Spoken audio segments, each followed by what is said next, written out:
በሰሙነ ሕማማት እንዳናደርጋቸው የተከለከሉ ነገሮች ሲኖሩ ይሆን? እሱን እናያለን። በሰሙነ ሕማማት ብናደርገው መልካም ይሆንም መከልከል አይደለም። ያልተከለከለ ግን ብናደርገው መልካም ነው ተብሎ የታዘዘው አንደኛው ከመልካም ምግቦች መከልከል ነው። ይህም ማለት ከተቻለ በጨው እንጀራ መብላትና በበርበሬ እንጀራ መብላትና በውሃ ብቻ መጠጣት ታዟል። በፍትሐ ነገሥት አንቀጽ 15 ላይ በተደነገገው መሰረት በዚህ ሳምንት የጣመውን የላመውን ከመብላት ይልቅ ይህንን መብላት እንዲገባ ታዟል። መከልከል አይደለም፣ ብናደርገው መልካም ነው ተብሎ ታዟል። የክርስቶስን መከራውን የምናስታውስበት ሳምንት ስለሆነ ይህንን ልናደርግ ይገባናል። የሕይወት ጣዕምን ያገኘንበት ስለሆነ ከምግብ ጣዕም መከልከል ስለሚገባን ነው ይህን የታዘዘው ማለት ነው። ከዚያ ውጭ ባልና ሚስት የግድ በምንጣፍ እንዲለዩ የታዘዘበት ይህ ሳምንት ነው በተለየ ሁኔታ ማለት ነው እና ክርስቲያን የሆነ ሁሉ በዚህ ሳምንት በምንጣፍ አብሮ መተኛት የማይቻልበት ዘመን ወቅት ነው ይህ ሳምንት ማለት ነው። ሶስተኛው በዚህ ሳምንት እንዳናደርገው የተከለከለውም እንዲሁ ያማሩ ምንጣፎች ላይ እንዳንተኛ ወርደን መሬት ላይ እንድንተኛም የታዘዘበት ሳምንት ነው ይህ ሳምንት። ከዚያ ውጭ ምዕመናን እንግዲህ በበጎ ፈቃዳቸው በባዶ እግራቸው የሚሄዱ አሉ። እሱ መልካም ነው፣ ከተቻለ መልካም ነው። ካልሆነ ግን የግድ ነው ማለት አይደለም በባዶ እግር መሄድ እና ይህን የማያደርጉትም እንዳይሳቀቁ የሚያደርጉትም ደግሞ እንዳይመጻደቁ ነው ይህንን የምለው።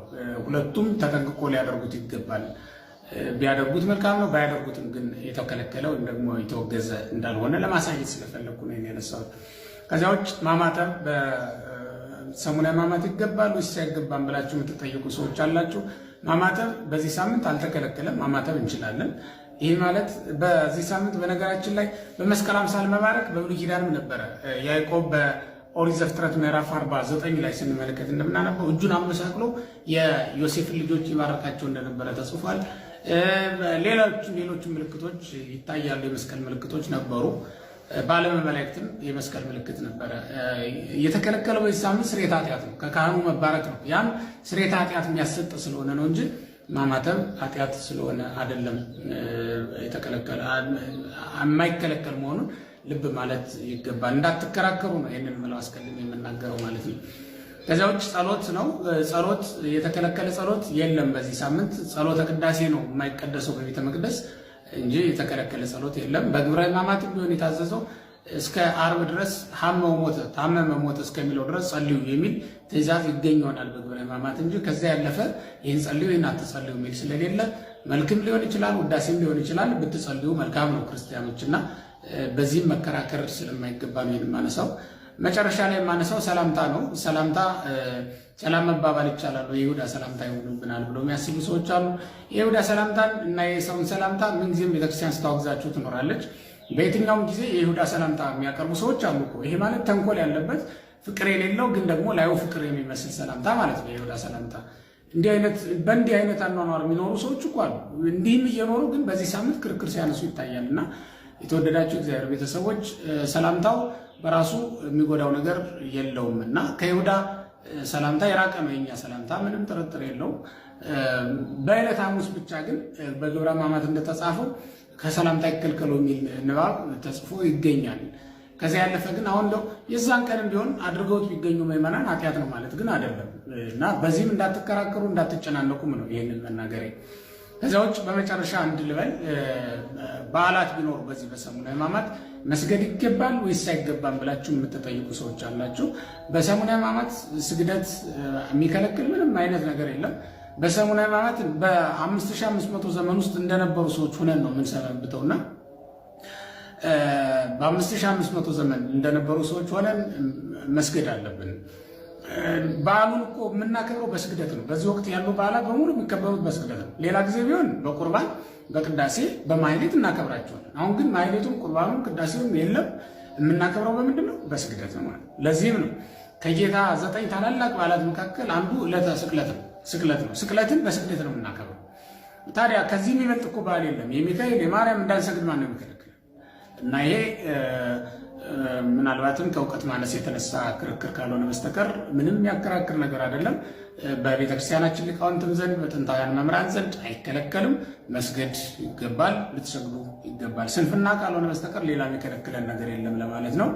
የተወደዳችሁ እግዚአብሔር ቤተሰቦች ይህን ሳምንት መድኃኒታችን ኢየሱስ ክርስቶስ መከራ የተቀበለበት ነውና መከራውን በመሳተፍ በህሊናችን አብረን በመሰቀል የመከራው ተሳታፊዎች ከሆን የበረከቱም ተካፋዮች እንሆናለንና ከበረከተ መስቀሉ እንዲያሳትፈን እግዚአብሔር ፈቃዱ ይሆንልን። እግዚአብሔር ይስጥልኝ። በሕማማት የተደሰተ ሰው በትንሣኤ ሊያለቅስ ይገባዋል ይላሉ 318ቱ ሊቃውንት በፍትሐ ነገሥት ሲናገሩ። ድግስ የለም በዚህ ሳምንት። ይህን ሁሉ አስበን ከጌታ ጋር የምንታመምበት ሳምንት ነው።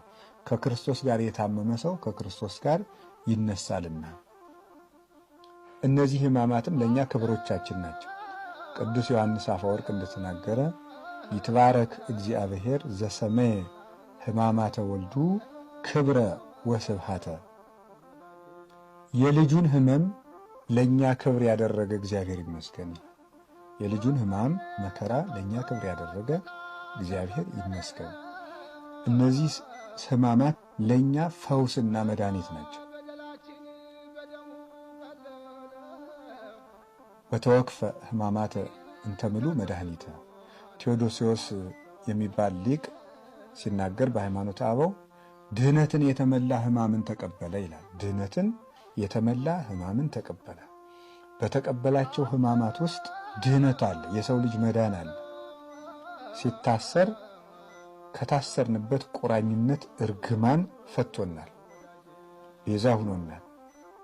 ሲከሰስ 5500 ዘመን የነበረብንን የዕዳ ደብዳቤ እና ክስ ደምስሶልናል። ወደምሰሰ መጽሐፈ ዕዳነ፣ የዕዳ መጽሐፋችንን ደመሰሰ ብሎ ቅዱስ ጳውሎስ በቆላሲስ መልእክቱ እንደተናገረ ደብዳቤያችንን አጥፍቷል።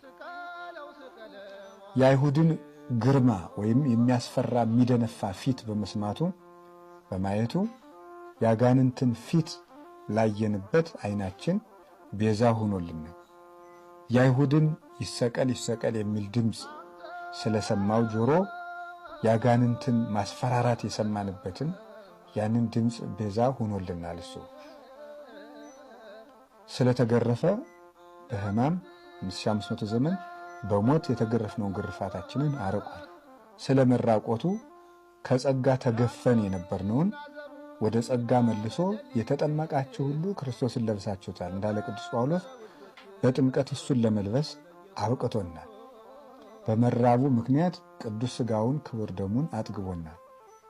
ተጠምቶ ሐሞት እንደጠጣ ለእኛ መራራ ሞትን አርቆልናል።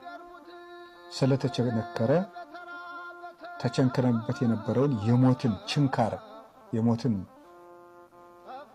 መውጃ ሰብሮልን ይነሳል። ብዙ ጊዜ እውነት ነው። በነገራችን ላይ ምዕመናን እንደው እንዲህ ጥቃቅን የሆኑ ጥያቄዎች ላይ ብዙ ጊዜ አታጥፉ። በግልም በአካልም ለማገኛቸው ሰዎች የምመክረው ምክር ነው። ያው ማማተብ ራስን አማትቦ አርህቅ እግዚኦ እምኔ ኩሎ እኩየ ብሎ መሄድ ይህን ያህል ኃጢአት ሆኖ ይቆጠርብናል ብላችሁ ስጋት ውስጥ አትግቡ፣ አትውደቁ ለማለት ነው። ይህንን የምለው ማማተብ ችግር የለውም፣ እናደርገዋለን። አንዳንዶቹ ጉዳዮች በተለይ አሁን የጸሎት ጉዳይን በተመለከተ በግል ማንኛውንም ጸሎት እንጸልያለን።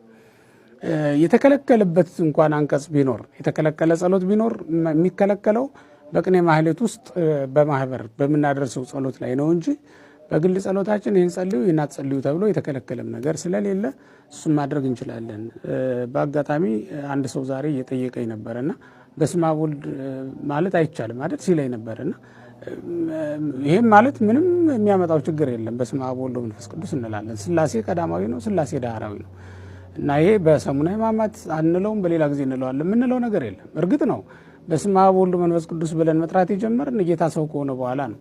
የሆነ ሆኖ ግን ያን ጊዜ ስላልነበረ በዚህ ስም እነ ሙሴ በዚህ ስም ነቢያት ስላልጻፉ ብለን ከመጥራት አንከለከልም እና ብንጠራው ምንም ችግር የለም ለማለት ነው። የሌሉ ነገሮች በዚህ ሰዓት ካህናት በመስቀል አይባርኩም፣ እግዚአብሔር ይፍታ አይሉም፣ ቅዳሴ ቀድሰው ቁርባን አያቆርቡም፣ ምናልባትም ከጸሎተ ሐሙስ በስተቀር ማለት ነው። በዚህ በሰሙነ ሕማማት የሌሉ ነገሮች እንዲህ አይነት አገልግሎቶችን ነው ማግኘት የተከለከል ነው ማለት ነው።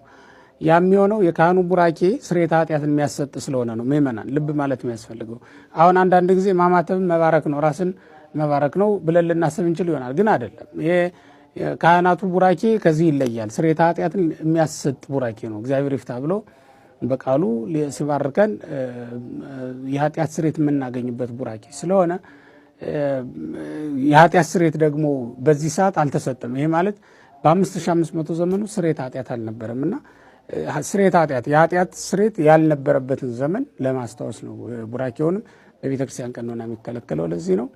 ከእሑድ ሰርክ ጀምሮ በግብረ ሕማማት ላይ በተሰጠው መመሪያ መሰረት ከእሑድ ሰርክ ጀምሮ ይህ ማለት ከሆሳዕና ሰርክ ጀምሮ እስከ አርብ ሰርክ ድረስ ማለት ነው ቡራኬም የለም፣ እግዚአብሔር ይፍታ መባልም የለም። አርብ በሰርክ ግን ነፍሳት ከገሃነም ወጥተው ገነት የሚገቡበትና ከኃጢአትም የተፈታንበት ወቅት ስለሆነ ጌታ ታስሮ ወደ መቃብር ሲወርድልን እኛ ተፈተናል። ከዚያን ሰዓት ጀምሮ እግዚአብሔር ይፍታ ብሎ ካህናቱ ቢባርኩ ነውር የለውም። በእርግጥ በትውፊት እኛ የለመድነው እኛ አካባቢ ላይ በተለይ እስከ እሑድ ድረስ ሳይባረኩ መቆየት ነው የተለመደው። ግን ሲባርኩ ቢገኙ ከዛ ጊዜ ጀምሮ ሲኖዶሳችንም ወስኗል። የሀገራችን ሲኖዶስ ከዚህ ሰዓት ጀምሮ መባረክም እግዚአብሔር ይፍታ ማለትም ይገባል ብሎ ንሴብሖ ተብሎ ከተዘመረ በኋላ የተፈቀደ መሆኑን በዚሁ ለማሳሰብ ያክል ነው።